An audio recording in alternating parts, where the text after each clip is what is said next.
Bueno, buenos días. Vamos a dar comienzo al plenario Conferencia Didáctica de la Traducción, Caminos, Recorridos y Desafíos Futuros en la Formación de Profesionales de la Traducción. Tenemos con nosotros a Silvia Firmenich Monserrat, es traductora literaria y técnico-científica y también traductora pública. Es magíster en investigación en traducción por la Universidad Jaume I. Es especialista en diseño de la enseñanza con tecnologías de la UBA. Actualmente es doctoranda en la Universidad Jaume I bajo la dirección de Amparo Hurtado Albir y Josep Marco. Es directora de la Maestría en Traducción e Interpretación de la Facultad de Derecho de la UBA y directora del programa de posgrado Actualización en Didáctica de la Traducción también de la UBA. Es docente de grado y de posgrado. Es secretaria académica en el Instituto de Enseñanza Superior de Lenguas Vivas Juan Ramón Fernández y su línea de investigación es la didáctica de la traducción, con especial énfasis en la evaluación de los aprendizajes. Eh, Ahora va a comenzar a hablar Silvia. Sobre el final tenemos unos minutos para que hagan las preguntas. Bienvenida Silvia y muchísimas gracias por estar aquí con nosotros. Bueno, muchísimas gracias a ustedes, muchísimas gracias Bea por la presentación y por ser una anfitriona impecable. Gracias a la universidad y a quienes me convocaron. Para mí es un honor estar en esta casa de estudios hoy. Sepan que a muchas de las docentes de aquí las conozco porque las leo, sigo sus trabajos y es una alegría enorme conocerlas personalmente. Así que bueno, vamos a comenzar. Mi presentación y funciona. Mi presentación se articula en torno a tres pilares. Por un lado, voy a ofrecer un panorama de la evolución de la didáctica de la traducción para que nos ayude a entender de dónde venimos, hasta dónde hemos llegado y hacia dónde nos encaminamos. Quiero también destacar la importancia de la necesidad de desarrollar una didáctica de la traducción acorde a nuestro contexto y a las demandas de nuestro tiempo y plantear los desafíos futuros que enfrentamos en la formación de profesionales de la traducción. De modo que el objetivo principal de esta exposición es reflexionar acerca de la necesidad de acortar la brecha que existe entre la enseñanza y el ejercicio profesional y entre la investigación y la práctica profesional, que son ámbitos que están estrechamente vinculados y se nutren entre sí. Para alcanzar estos objetivos voy a comenzar con un brevísimo, intentaré que sea lo más breve posible, recorrido por la evolución de la didáctica de la traducción. Voy a mencionar algunas conceptualizaciones de base de la didáctica general que se proyectan en la enseñanza de la traducción y voy a cerrar la presentación mencionando los que son, a mi juicio, los desafíos futuros o quizás podríamos decir las ventanas de oportunidad y proponiendo algunas reflexiones al respecto. Bueno, empezamos. Ya en el conocido mapa de la disciplina que trazó Holmes en 1972 y que bocetó luego Thury en 1995, aparecía la didáctica de la traducción como parte de la rama aplicada de los estudios de traducción. Incluso Sonia Colina en el año 2003 sostiene que la didáctica de la traducción se extiende más allá de la rama aplicada y que toca también las ramas teórica y descriptiva. Y hay algunos autores que la consideran una subdisciplina por derecho propio. Si nos remontamos a la historia de la enseñanza de la traducción, los investigadores señalan como inicio de la historia de la didáctica de la traducción el periodo que llaman de la didáctica tradicional y que fue apodado por los investigadores como la época del lea y traduzca, porque los docentes se limitaban a entregar un texto a los estudiantes y sin que hubiera ningún tipo de mediación didáctica, esperaban que sus estudiantes intuitivamente tradujeran. Yo siempre les cuento a mis cursantes, a mis estudiantes de didáctica de la traducción, cómo fue mi primera clase, mi primer acercamiento a la traducción, que no sucedía cronológicamente con el momento en que los historiadores ubican esta época del lea y traduzca, pero fue un ejemplo del lea y traduzca. La profesora entró, se presentó, escribió un fragmento en el pizarrón, se sentó y dijo, traduzcan. Y el remate de la anécdota es qué escribió en el pizarrón la profesora. La profesora escribió un fragmento de un cuento de Sábato, de modo que mi primer acercamiento a la traducción fue traducción literaria inversa. conservo las hojas de aquel momento amarillentas y se las muestro a mis cursantes, y si uno mira lo que yo intenté hacer intuitivamente, parece más un ejercicio de fill in the blanks, completé los blancos, que un ejercicio de traducción, porque obviamente lo que hice fue traducir palabra por palabra o frase por frase, y donde no sabía qué poner dejaba un espacio en blanco y esperaba que la profesora me dijera cómo completar ese espacio en blanco. Así que bueno, en esta época, que ya vemos que los historiadores ubican más o menos a mediados del siglo pasado, yo no había nacido todavía a mediados del siglo pasado, imperó durante algún tiempo. Las clases, como les decía, se centraban únicamente en la traducción de textos y se ofrecía una propuesta de traducción que a veces se comentaba y otras veces simplemente se tomaba como la única versión o la mejor versión. Otra característica de esta época es que la recopilación de textos o la elección de los textos no respondía a ningún criterio. Y si bien podemos decir que en clase había traducción, porque se traducían textos en clase, la traducción funcionaba más como un mecanismo de acceso al sentido del texto que como un mecanismo de traducción. O sea, les acabo de contar lo que hice yo en esa primera clase, ¿no? Bueno, entonces, resumiendo, era una época en la que se esperaba que el estudiante tradujera de forma intuitiva, no había método, no había criterios, y si bien se ofrecía alguna solución, no se solía dar razones, motivos, justificaciones al estudiante para que por sí solo pudiera encontrar alguna solución. Una característica de esta época es la polarización hacia los resultados y no hacia el proceso de la traducción. El segundo periodo significativo que tenemos que mencionar en este breve recorrido es el de las estilísticas comparadas, que se utilizaba como método de aprendizaje de la traducción. Y obviamente en esta línea corresponde nombrar las obras de Bineda, Vernet, Malblanc, Vázquez Ayora. Si bien fueron un acercamiento y un primer intento por sistematizar la enseñanza de la traducción, son obras que carecen de objetivos pedagógicos, no ofrecen criterios metodológicos, no presentan una pedagogía del error, no había tampoco criterios para la selección de los textos, bueno, entre tantos otros aspectos esenciales para la enseñanza de la traducción.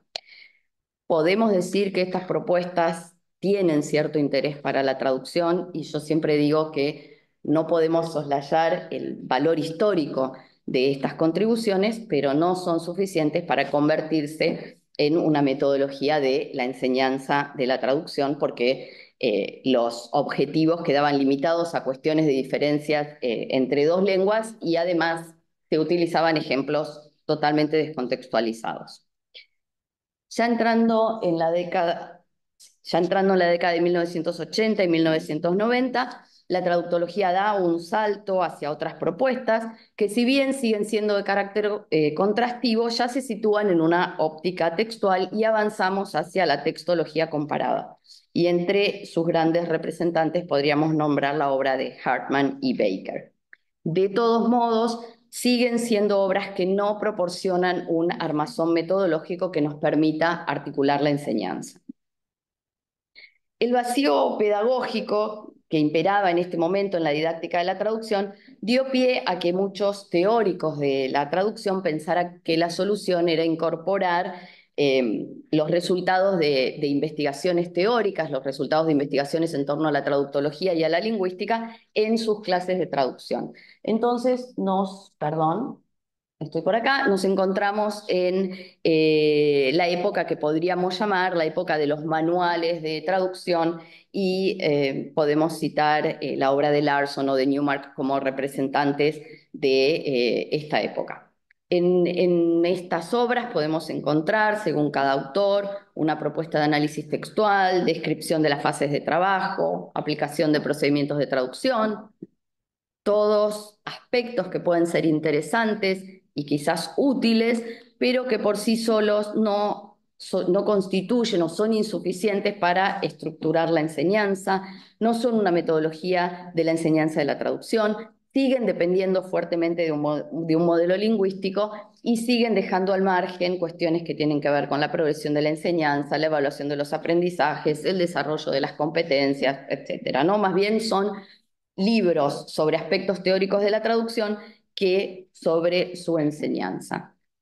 Entonces, en este primer gran periodo, lo que podemos ver es que hay una falta de definición de objetivos de aprendizaje en todas estas propuestas, no hay un marco metodológico, hay, como decía recién, una dependencia absoluta del modelo lingüístico, no se habla todavía de los componentes de la competencia traductora. Una cuestión importante es que son todos enfoques que están basados en una visión tradicional de la enseñanza, en la cual el docente es quien detenta el saber, el docente es el centro de la clase y el estudiante tiene un rol pasivo. Y bueno, estas otras cuestiones que venía diciendo hasta ahora respecto de los elementos necesarios para un diseño curricular. Paralelamente a estos enfoques se empiezan a elaborar otras propuestas ligadas a planteamientos pedagógicos más actuales. En la década de 1960 y 1970, en las ciencias de la educación aparecen los primeros planteamientos de corte cognitivo y constructivista sobre cómo se produce el aprendizaje. Y acá se da un cambio de perspectiva muy importante en relación con la pedagogía tradicional que mencionaba recién, ya que se le da al alumno una posición de protagonismo en su formación. Y entonces se pasa a poner el acento en el proceso de la traducción y no solo en el resultado, como veíamos antes, ¿no? La formación deja de girar en torno a los contenidos para ocuparse de ayudar al alumno a adquirir ciertas competencias para resolver problemas. Y una de las propuestas más reveladoras en esta línea es la organización de la enseñanza mediante el diseño de objetivos de aprendizaje. El pionero es Delille, quien se queja de la falta de sistematización en la enseñanza de la traducción y plantea la necesidad de buscar estrategias pedagógicas que estén centradas en el estudiante, que le permitan descubrir los principios que tiene que seguir para efectuar un correcto desarrollo del proceso traductor.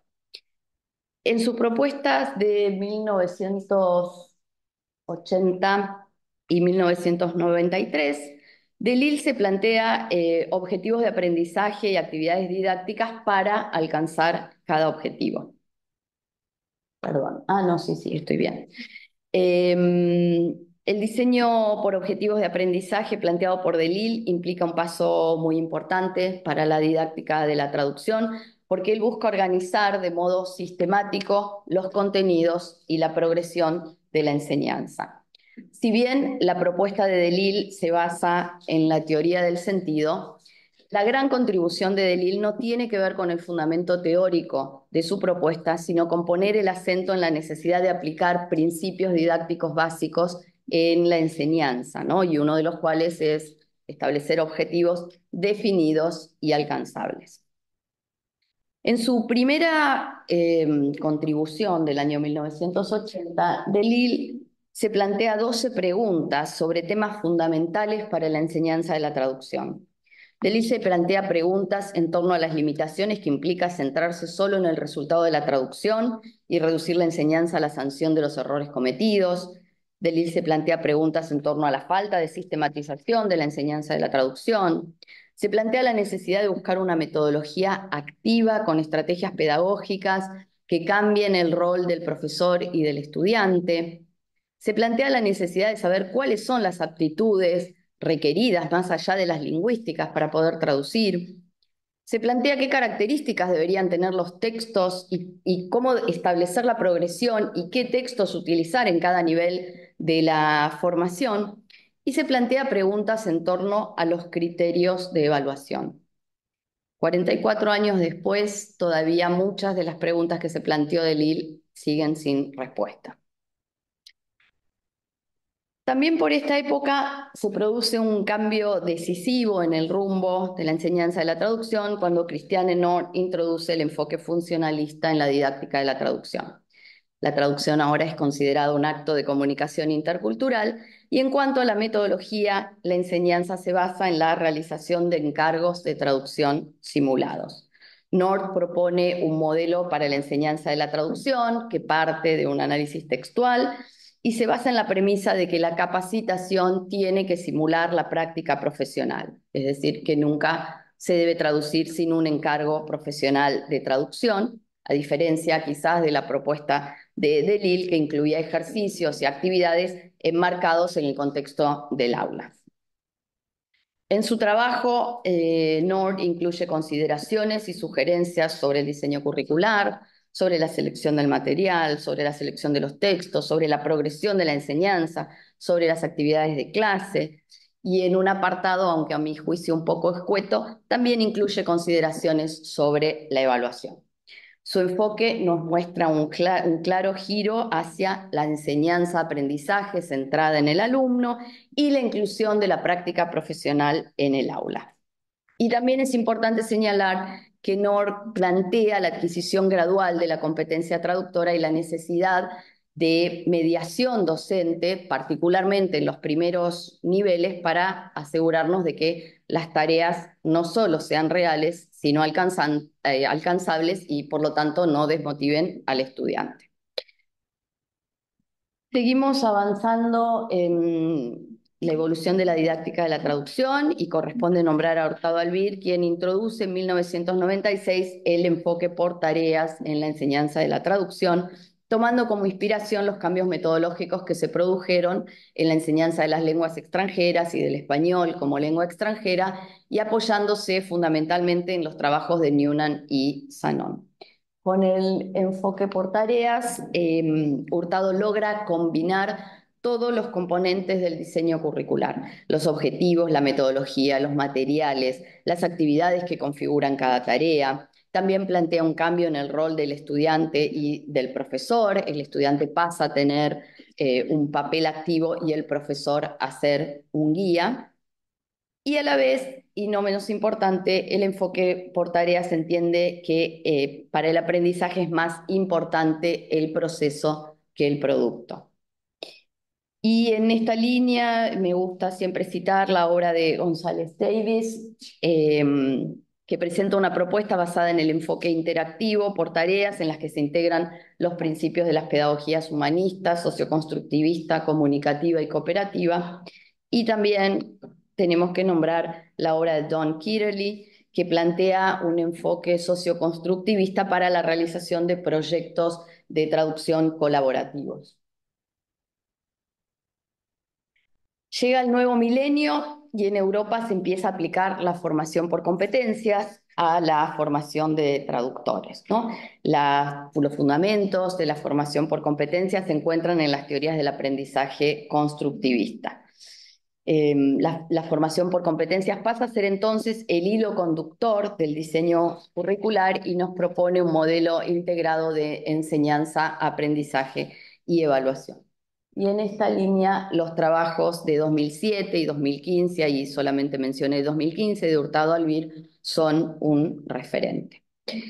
Vamos terminando en este fugaz recorrido y llegamos a la incidencia de los aspectos profesionales y el aprendizaje situado.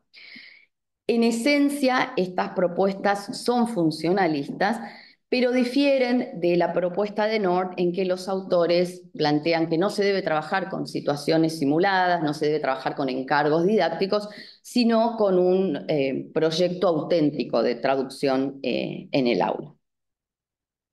Bueno, pasé revista por este panorama rápido que nos permitió reconocer de dónde venimos, de esa época del Lea y Traduzca, hasta dónde hemos llegado, y nos resta plantearnos ahora hacia dónde nos encaminamos.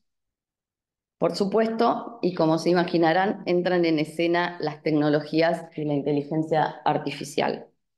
La evolución constante del sector profesional pone sobre el tapete la necesidad de incorporar las tecnologías de la traducción a la formación de grado y de posgrado para satisfacer la demanda de perfiles profesionales que están cada vez más condicionados por el uso de la traducción automática.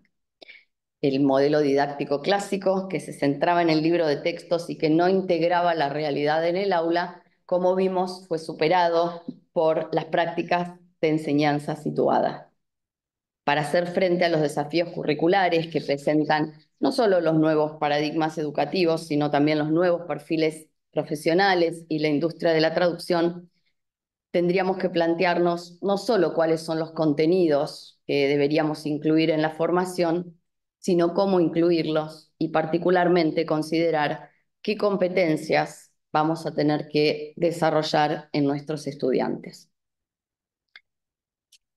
El marco de competencias del European Masters in Translation, que fue elaborado en 2009 y reformulado en 2017 y 2022, se convirtió en uno de los estándares de referencia en cuanto a la formación de traductores. Este marco define 5 áreas de competencias: lengua y cultura, traducción, tecnología, el área personal e interpersonal y la de provisión de servicios.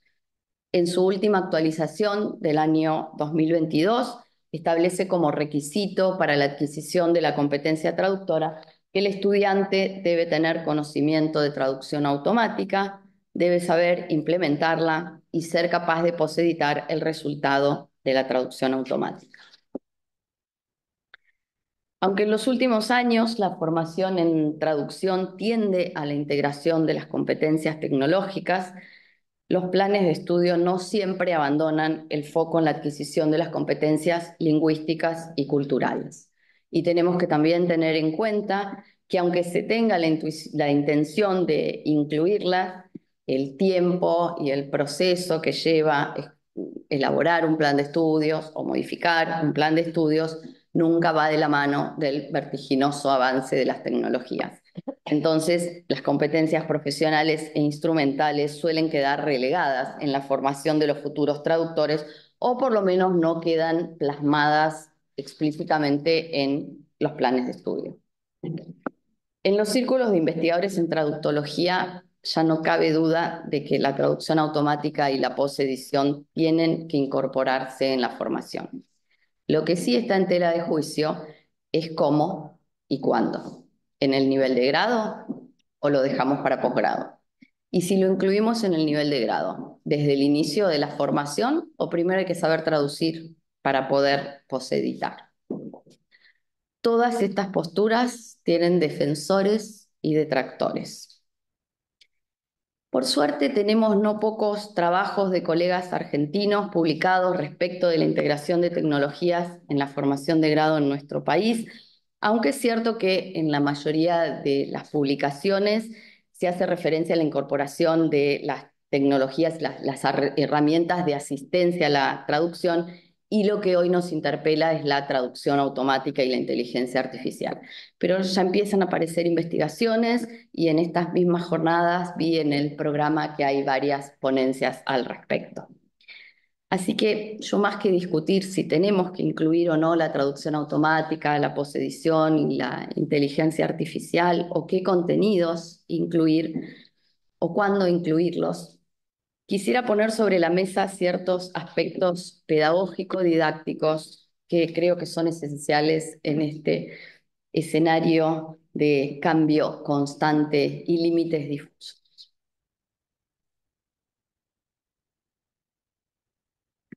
Y la primera cuestión que quiero traer es la cuestión de la transversalidad. Creo que la incorporación de la traducción automática debe darse en forma transversal a todas las materias de traducción y la inteligencia artificial en forma transversal a todas las materias de la carrera.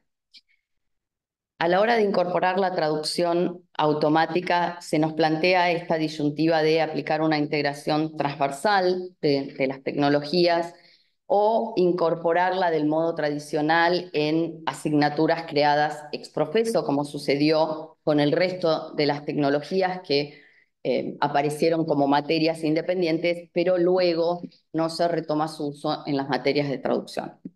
Hoy parece insuficiente pensar la incorporación de la traducción automática y la posedición de esta manera para preparar al futuro traductor a la luz de las exigencias del mercado.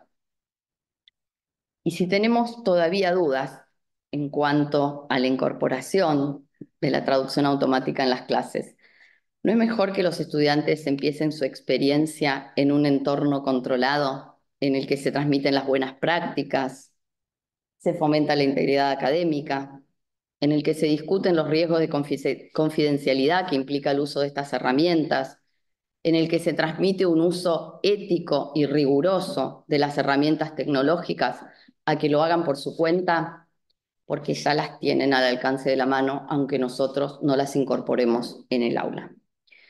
Creo que la clave está en plantearnos la introducción de la traducción automática y de la inteligencia artificial como recurso para fomentar la reflexión del proceso traductor, siempre teniendo en cuenta que estas herramientas deben concebirse como herramientas al servicio del proceso traductor y la mejora de la competencia traductora.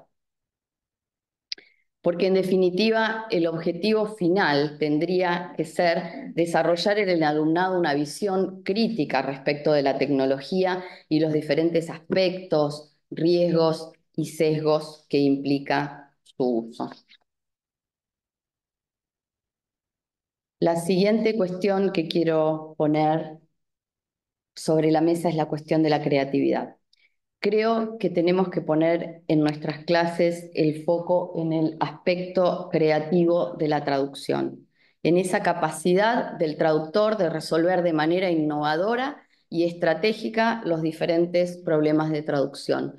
No estoy hablando de creatividad en el sentido de una traducción más cercana o más lejana al texto fuente o más linda o más fluida, sino en esta capacidad de resolver, como decía recién, de manera estratégica los problemas de traducción. La competencia estratégica, como saben, es central en el proceso de traducción. Pacte ya nos dijo que la traducción es un proceso de resolución de problemas y que la competencia estratégica es la más importante de todas las subcompetencias que interactúan en este proceso.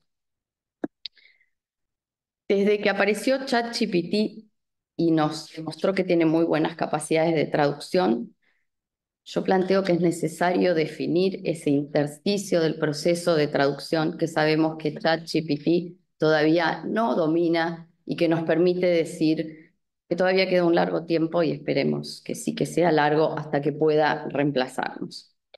Entonces hice una prueba y en lugar de pedirle a ChatGPT que me hiciera una traducción, le pregunté cuáles eran sus puntos débiles en traducción. Y quiero leerles el intercambio porque más allá de que algunas de las cuestiones que me respondió ChatGPT ya sabemos que no las puede dominar, me parece que hay algunas perlitas en su respuesta que son interesantes. Me dijo ChatGPT: aunque puedo producir traducciones de alta calidad en muchos contextos, también tengo ciertas limitaciones. Aquí te explico algunas de las más relevantes.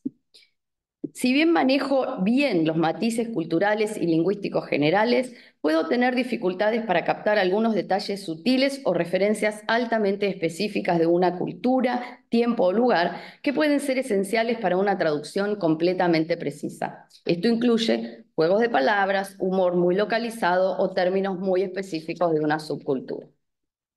Aunque tengo acceso a un vasto conocimiento general y técnico en áreas muy especializadas o de nicho, como ciertos campos científicos, legales o médicos, puedo perder algunos matices o la precisión exacta de términos que un traductor experto en el campo sí dominaría.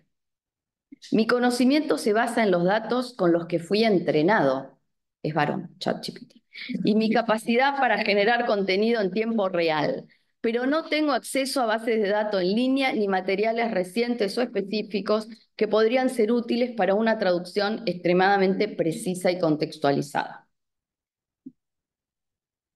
A veces los textos fuentes pueden tener ambigüedades o doble sentido, y aunque puedo intentar interpretarlas, un traductor humano que conozca mejor el contexto del texto o el estilo del autor original podría tomar mejores decisiones para resolver esas ambigüedades de manera adecuada. Las decisiones de estilo pueden depender mucho de las preferencias personales o del público objetivo, primera vez que menciona al público. Aunque puedo adaptarme a diferentes estilos, un traductor humano podría ajustar mejor esos detalles finos en función del contexto y del receptor específico. A pesar de estas limitaciones, mi objetivo es proporcionar traducciones que sean claras, precisas y funcionales, manteniendo el significado y el estilo del texto original dentro de mis posibilidades. Entonces yo le dije: hay un aspecto que no mencionaste y por el cual todavía la traducción humana puede ofrecer mejores resultados. Creo que todavía no has logrado dominar la subcompetencia estratégica. Hay decisiones de traducción que ni siquiera conociendo el encargo de traducción podés resolver, particularmente las cuestiones que se relacionan con la creatividad en traducción. Tienes razón al señalar esa área, me trata de tú. Y tu observación sobre la subcompetencia estratégica es muy válida. En los estudios sobre competencia traductora, bueno, no les voy a leer esto. En ese sentido, hay aspectos de la traducción humana que están fuertemente ligados a la creatividad y la interpretación subjetiva de un traductor humano. Las decisiones que requieren una fuerte adaptación cultural, juegos de palabras o la recreación de un tono o estilo único, ya me lo había dicho, a menudo requieren un nivel de creatividad que los modelos automáticos, incluyéndome, pueden no alcanzar completamente. Por ejemplo, cuando un traductor humano tiene un encargo específico y comprende el propósito del texto, como plantea Nord, puede tomar decisiones más estratégicas y creativas que no necesariamente siguen las reglas convencionales y que están profundamente influenciadas por su experiencia, su intuición y su conocimiento de las expectativas del lector. Estas decisiones pueden involucrar transformaciones significativas del texto que a veces no se pueden sistematizar o predecir fácilmente. Aunque puedo aplicar reglas generales de adaptación y estilo, reconozco que mi capacidad para resolver problemas creativos en traducción es limitada en comparación con la de un traductor humano. Estoy mejor equipado para abordar problemas relacionados con la precisión y la coherencia, pero en cuanto a la creatividad necesaria para resolver problemas de transferencia de manera innovadora y sensible al contexto, ahí hay una brecha significativa. Me parece un punto clave y una observación muy bien fundamentada. ¿Qué aspectos específicos de la creatividad en traducción consideras más desafiantes? Me refería, le contesté yo, como bien interpretaste, a la creatividad asociada al encargo de traducción en las decisiones estratégicas que es necesario tomar en función del encargo. Exactamente, esa es una de las cuestiones fundamentales en la práctica de la traducción profesional. Bueno, me tira un poco de teoría y vuelve a Nord y me dice, es en estos casos donde la creatividad en la traducción cobra gran relevancia, ya que el traductor humano puede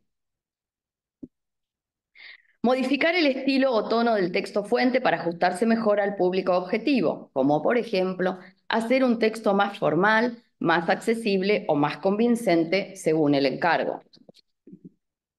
Adaptar elementos culturales que no tendrían sentido o resonancia para el público meta, reemplazándolos por los equivalentes más adecuados culturalmente o en ocasiones eliminándolos por completo. Omitir, agregar o reformular información para ajustarse a las expectativas del encargo. En ciertos textos publicitarios y comerciales, esto es crucial, donde la prioridad es la eficacia del mensaje más que la fidelidad al original. Resolver problemas pragmáticos, como en el caso de los subtítulos, donde las restricciones técnicas y de espacio obligan a sintetizar el contenido del texto sin perder el mensaje esencial o incluso modificar el diálogo para que suene más natural en la lengua meta. Le faltó incluir la traducción multimodal, ¿no? Esos textos que incluyen, además del texto, la presencia de algún otro elemento, como una imagen, que agregan significado, pero bastante completa la respuesta. Creo que en el análisis de los problemas de traducción se encuentra la clave para comprender no solo lo que diferencia a un traductor experto de un traductor que no lo es, sino qué es lo que tenemos que enseñar a los estudiantes de traducción para que mejoren su desempeño. En términos de la clasificación de problemas de traducción que nos propone Hurtado, quizás convenga concentrarse en clase en los problemas pragmáticos, de intencionalidad, luego en los extralingüísticos y en menor medida en los lingüísticos y textuales. Creo que la respuesta tendría que ser que en nuestras clases pongamos el aspecto, el énfasis en el aspecto creativo de la traducción, en esa toma de decisiones estratégicas que todavía la inteligencia artificial no puede cumplir. La siguiente cuestión que quiero compartir con ustedes es la importancia de la noción del aprender a aprender. Hoy asistimos al paradigma de la formación a lo largo de toda la vida. La formación no puede cerrarle las puertas a la realidad profesional, pero tampoco puede rendirse a la herramienta de moda de cada momento. La sociedad actual es una sociedad de cambio constante y la formación tiene que acompañar esa perspectiva. incluyendo competencias como la del aprender a aprender, que preparen al futuro traductor para un aprendizaje continuo a lo largo de toda la vida.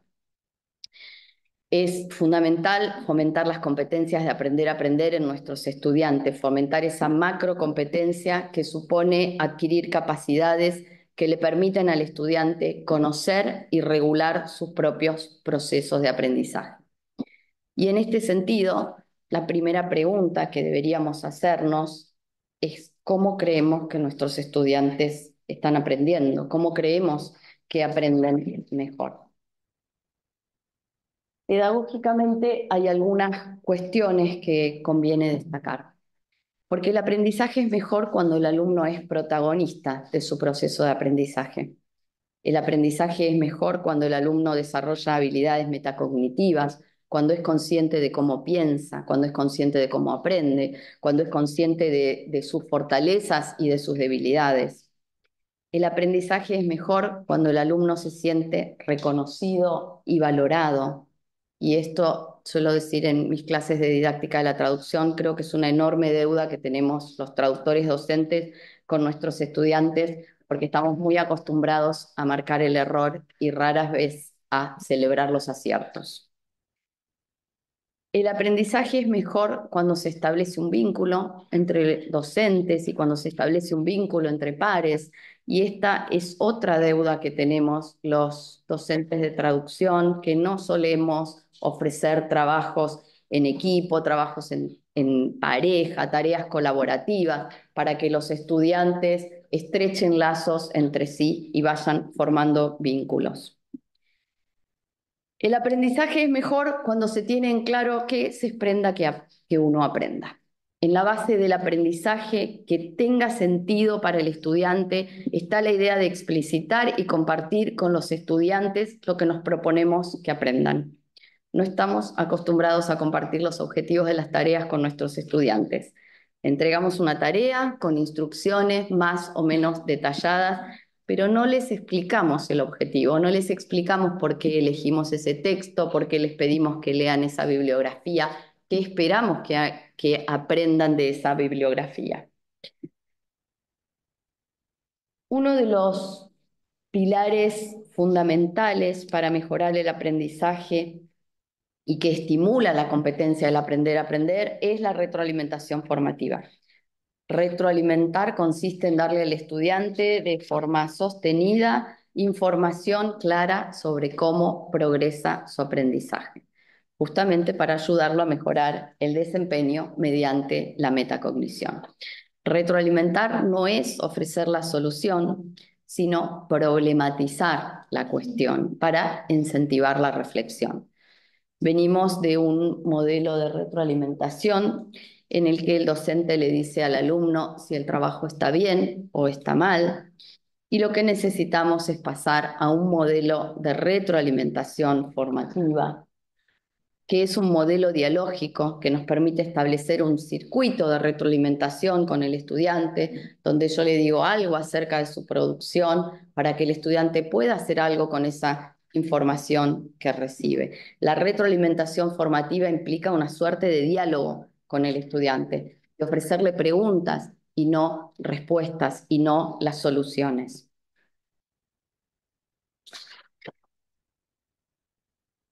Otra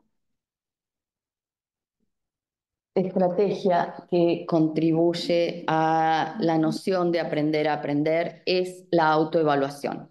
Cuando hablamos de autoevaluación nos referimos a la capacidad del estudiante de evaluar sus propias producciones. No hablamos de autocorrección, no hablamos de que le demos un modelo y ponga un tic o una cruz en lo que está mal, no hablamos de autocalificación, sino hablamos de que sea capaz de reflexionar sobre su propio trabajo.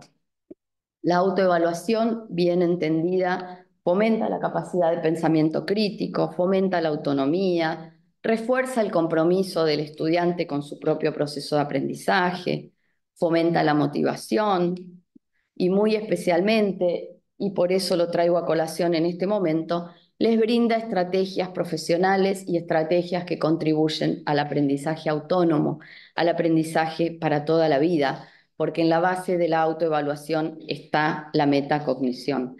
Pensar metacognitivamente es una estrategia en sí misma que les permite a los estudiantes seguir aprendiendo cuando el profesor no está presente.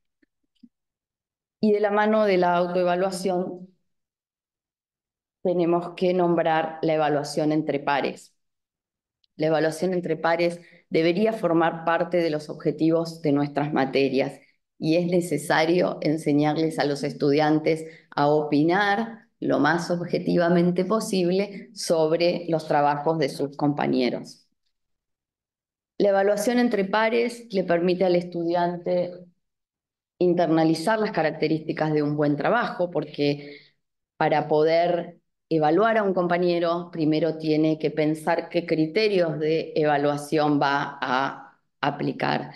Fomenta la autonomía de los estudiantes y fomenta también la autoevaluación. Promueve el protagonismo de los estudiantes, los saca de ese lugar de aprendiz pasivo, ¿no? Lo cual además concuerda con los enfoques socioconstructivistas. Fomenta la comunicación y la colaboración entre pares y el trabajo en equipo. Y, como decía recién, expone a los estudiantes a diferentes perspectivas y alternativas. Y todas estas estrategias que fomentan el aprender a aprender nos van a llevar en definitiva a replantearnos nuestras prácticas de evaluación. Así que el siguiente punto es replantearnos la evaluación. Las buenas prácticas de evaluación recogen información a través de instrumentos diversos. No se valen de un único instrumento de evaluación. Incluyen variedad de instrumentos. Creo que es importante mover el foco de la evaluación a través de la traducción, mover el foco de la evaluación exclusivamente a través de la evaluación de la traducción de un texto que se centra en el resultado y no necesariamente en el proceso, y mover la evaluación hacia la evaluación del proceso de traducción, ¿no? Diseñar instrumentos de evaluación que nos permitan tener en cuenta el análisis crítico, e instrumentos de evaluación que recojan las reflexiones de los estudiantes. En una encuesta que hice en el contexto de mi investigación de doctorado, consulté a todos los docentes, bueno, a todos, consulté a docentes del país sobre sus prácticas de evaluación. Respondieron 72 docentes de todo el país y el 100% de los docentes respondió que utiliza la traducción de un texto como ejercicio de evaluación. De ese 100%, un 90% dijo que incluye otros instrumentos de evaluación. Así que bueno, creo que vamos por buen camino. Las buenas prácticas de evaluación también incluyen la autoevaluación y la evaluación entre pares. En la encuesta, el 80% indicó que incluye prácticas de evaluación y solo el 68% incluye la evaluación entre pares. Las buenas prácticas de evaluación incluyen la evaluación formativa. Creo que si limitamos la evaluación a las funciones de control y promoción, aprobar, reprobar, promover, estamos limitando la evaluación, ¿no? Si nos quedamos en la evaluación sumativa, estamos restringiendo la función que la evaluación puede tener en el proceso de enseñanza-aprendizaje. Tenemos que aprovechar la evaluación como una herramienta para el aprendizaje y no solo como un sistema de calificación. Y finalmente, las buenas prácticas de evaluación proponen ejercicios contextualizados, plantean la resolución de problemas, plantean la toma de decisiones, proponen la reflexión sobre la tarea realizada.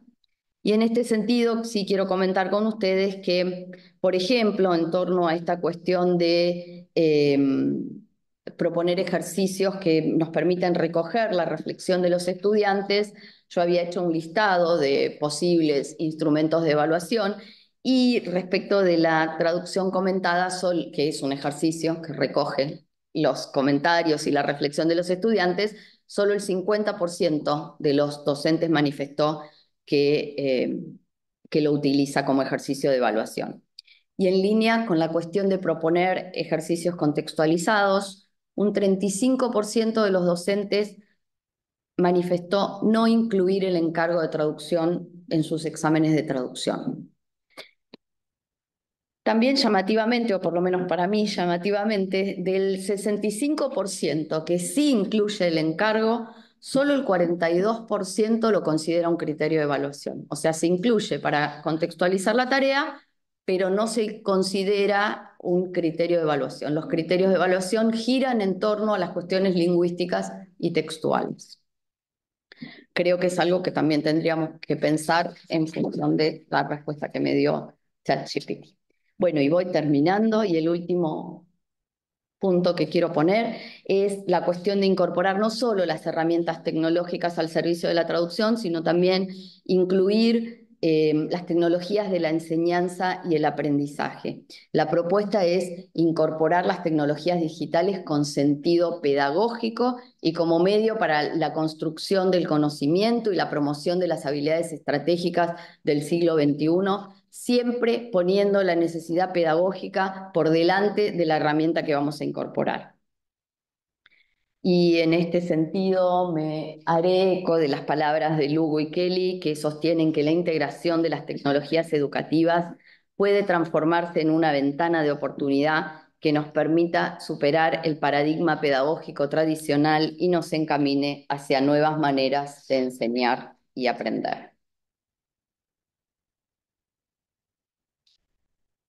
Bueno, en esta presentación mi intención fue poner sobre la mesa un panorama sobre la evolución de la formación de traductores y trazar un mapa del camino que nos resta por recorrer.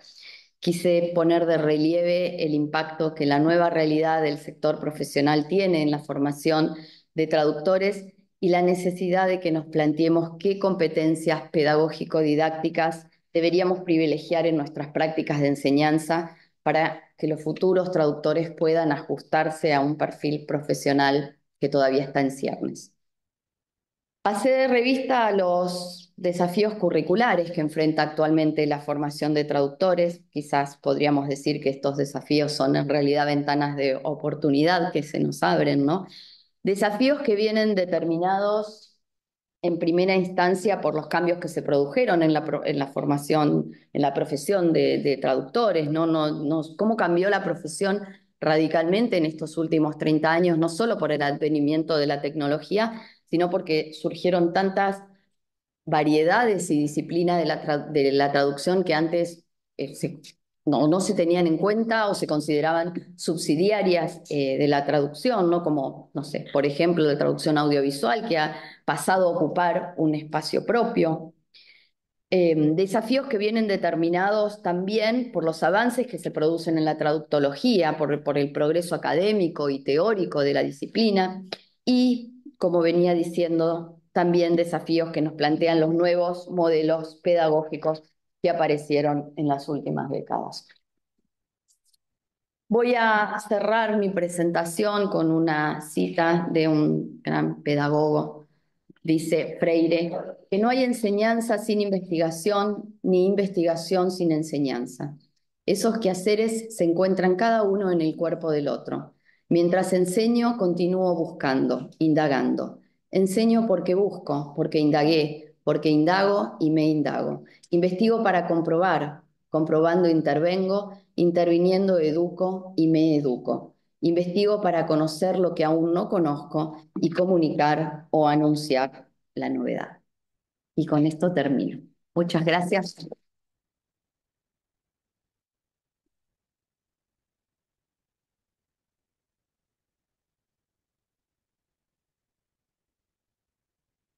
Bien. Creo que nos ha dejado a todos y a todas muchísimo para pensar, sobre todo en la parte del diálogo con el chat, que fue un poco abrumadora. Dejamos ahora 10 minutos para preguntas, consultas, cuestiones. Sí. Bueno.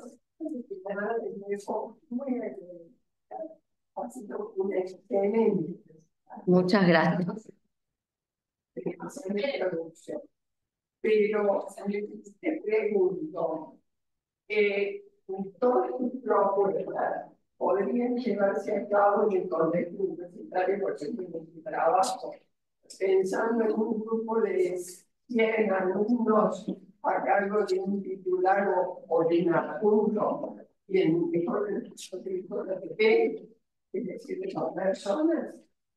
Bueno, cuando uno habla del modelo didáctico, en este modelo didáctico, hay una cuestión muy importante que a veces no solemos tener en cuenta, que son las condiciones contextuales. Yo tengo el privilegio de trabajar en aulas con 30 estudiantes, no porque yo quiera, sino porque las paredes nos ponen ese límite. Creo que tenemos que intentar. Sé que algunas de las propuestas que les he planteado en torno más quizás a un acercamiento o mayor acercamiento y devolución y con los estudiantes implican más trabajo para el docente, pero también estas cuestiones que yo planteaba respecto de que proponerle al estudiante que también se haga cargo de su aprendizaje. Cuando hablamos de la enseñanza no es enseñanza, es enseñanza y aprendizaje. Es una díada y van de las manos. A nosotros, docentes, nos corresponde, somos responsables y tenemos que hacernos cargo de la enseñanza. Tenemos también que aprender que los estudiantes deben hacerse cargo del aprendizaje. Entonces, esto también de fomentar la autonomía me parece que es importante. No sé si respondo. Conozco la realidad, no... Gracias. ¿Otra pregunta? Un comentario, por ejemplo, Dale. el ChatGPT nunca duda, siempre te responde. Sí. Primera, yo creo que la duda es muy humana y es más lindo que no queda, y está bueno, que se puede traducir dudo, conociendo colegas de distintas fuentes, no la primera que encuentro, la que me parece primero por una cuestión de algoritmo, cómo está ordenado, yo que reviso y que no reviso, lo que sé, lo que no sé, ese momento está bueno observarlo. Y para tener que chat nunca duda.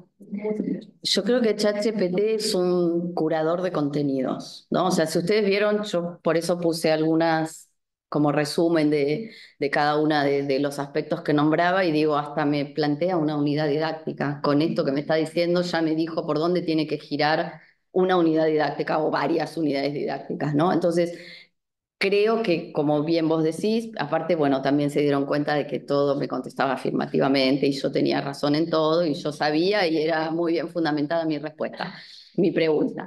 Pero bueno, creo que esto que vos decís, ¿no? Nos da muchas alternativas, pero bueno, sigue habiendo un intersticio de cuestiones que no puede resolver.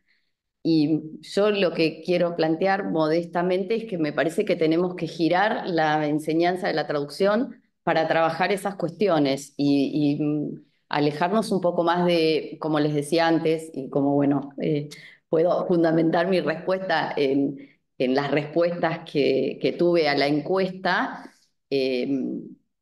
Solemos hacer girar la formación en torno a lo lingüístico textual y se le da menos importancia a estas decisiones estratégicas que tenemos que tomar, ¿no? Entonces, me parece que no podemos cerrarle las puertas, están ahí, los chicos lo conocen, lo utilizan, pero también, bueno, y también, como decía antes, ¿no? Hablar de las cuestiones éticas, hablar de los sesgos, hablar de las cuestiones de confidencialidad, hablar, también es, a ver, creo, yo le puse de título a mi presentación desafíos y hablé más de las oportunidades que de los desafíos, porque verdaderamente el desafío de ChatGPT es que nosotros como docentes nos capacitemos sobre todas estas cuestiones, sobre qué es una buena práctica, sobre cuáles son las cuestiones éticas, cuáles son las cuestiones de confidencialidad, hasta dónde yo con mi pregunta estoy entrenando a ChatGPT para que se dé cuenta de que lo que me dijo que todavía no sabe hacer, ahora lo va a empezar a ver si lo puede resolver, ¿no? Así que bueno, creo que tenemos no solo el desafío de ver cómo lo incorporamos, sino también nosotros de capacitarnos. O sea, esto es muy reciente, por eso, bueno, yo también decía antes, no tenemos tantas publicaciones, investigaciones al respecto, porque es muy reciente, estamos aprendiendo, pero los estudiantes lo tienen ahí. Entonces, bueno, démosle la mano y también alertemos a los estudiantes. Yo creo que sumo un poco a lo que decía recién Julia y un poco preguntaban recién, una reflexión que a mí me quedó, y con esto que hablábamos de construir con el alumnado, o sea, una autoevaluación, que sean parte del proceso de construcción de conocimiento y no simplemente meros receptores. Creo que las tecnologías, si bien son, por supuesto, una fuente de información, también son aquellas que buscan en Google y está la respuesta. Entonces esperan, tal vez a veces del docente, lo mismo, y es, bueno, ¿y la respuesta cuál es? Y uno, ¿por qué? Porque están acostumbrados a que el chat... Por eso también yo hay que- decía esto de problematizar, ¿no? O sea, yo durante muchísimos años marcaba error de sentido, bla, bla, bla, y corregía y daba una respuesta. No lo hago más. Le pregunto al estudiante por qué cree que ahí hay un error. A veces induciendo, ¿no? O acompañando esa pregunta. Hiciste tal cosa, pensaste tal otra, lo relacionaste con tal cosa, miraste tal otra, volviste sobre el encargo. Pero bueno, eso me parece que también va tener en en cuenta la este hora de formarnos también, ¿no? Porque obviamente nosotros no nos formamos con esas tecnologías, la mayoría de nuestros nuevos alumnos crecieron y se desarrollaron con elementos que les dan respuestas, no siempre las correctas, pero les dan respuestas y tal vez esperan del docente que funcione de la misma manera y claramente no estamos preparados y nosotros queremos ir al otro lado, queremos que la respuesta surja de ese espacio de comunicación, de esa construcción y no simplemente de un profesor parado enfrente, pero bueno. ¿Alguna otra pregunta? Sí.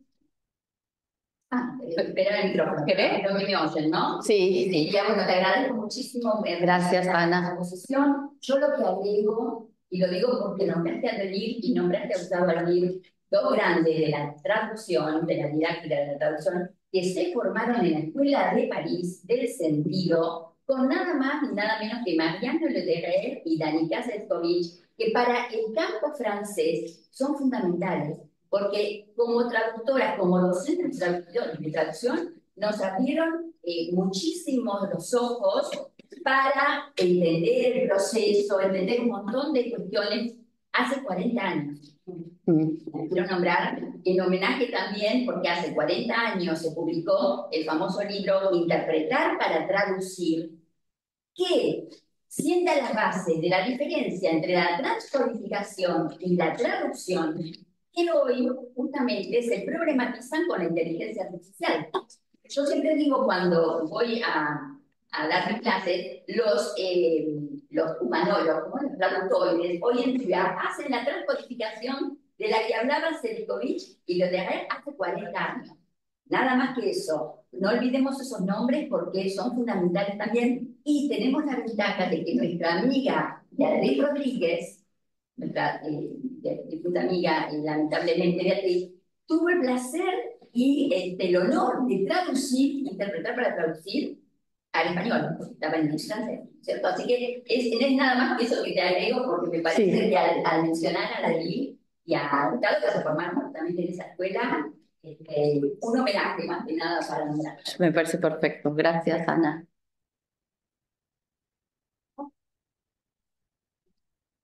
Entonces, vamos a nuevamente, muchísimas gracias. Gracias a ustedes.